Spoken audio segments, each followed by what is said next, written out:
The Committee for Perth's Landmark 2050 report, released in 2024, identified 10 key priorities to shape a thriving, sustainable and inclusive Perth by 2050. These priorities were distilled into the 3 Ds: decarbonisation, diversification and densification, and these are the basis of the Committee for Perth's working groups that were established earlier this year. Through collaboration, thought leadership and practical action, the working groups will produce a white paper this year which demonstrate a holistic and accessible approach to tackling Perth's densification, decarbonisation and diversification efforts. I'll hand across now to Ben Haddock, who's chairing up the densification working group.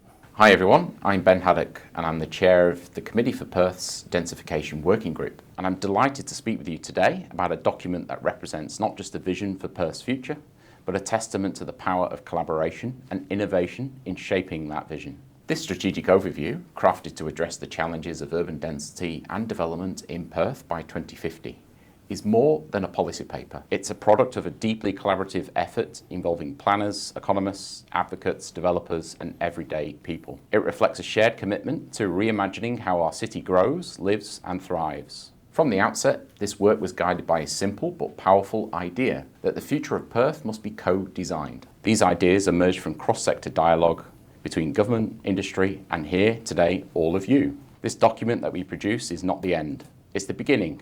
It lays out a roadmap for Perth to grow sustainably, equitably and vibrantly. But more than that, it shows what's possible when we work together, when we listen, co-create and innovate. So as we look ahead to 2050, let's remember, the future of Perth as a denser place to live isn't something we wait for. It's something we can build together. Thanks for listening, and I'll hand over to Julie. Hi, my name is Julie Mckay-Warner and I work at Keystart, and I've had the privilege to chair the Committee for Perth Decarbonisation Working Group.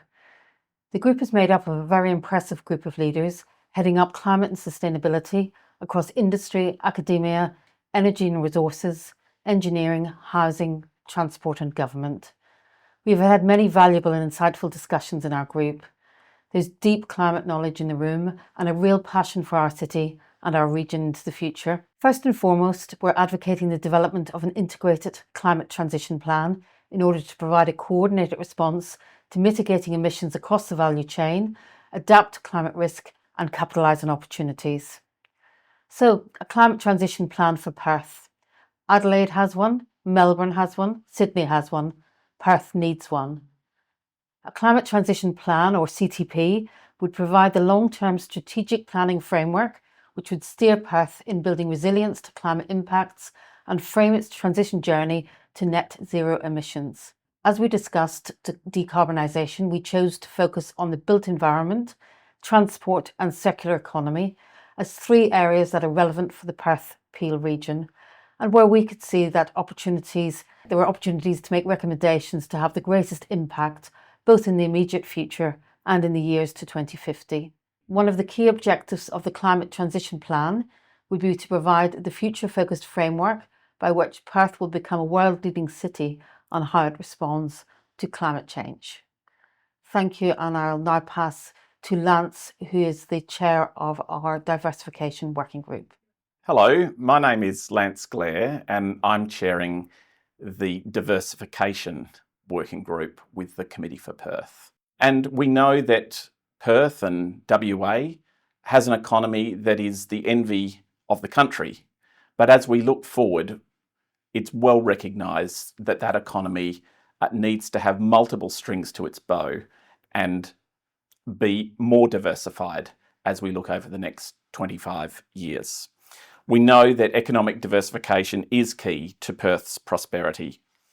And this is an area that both government and industry have been very focused on and continue to be, and that is something that we support. And the efforts of our group have really been around looking at ways that we can assist government and industry to enable that diversification that is a shared objective. Our group is made up of industry, of government, including local governments, and also academia. So a really rich breadth of backgrounds and ideas there.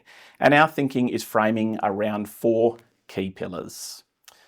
The first one is around livability, and we know that Perth is an isolated city, so we need to almost do more than our fair share of heavy lifting to be able to attract both investment as well as people, tourists, students, and people to come and live here because of our isolation. And we also know that Perth is already rated as one of the world's most livable cities, but we think that there is more that can be done.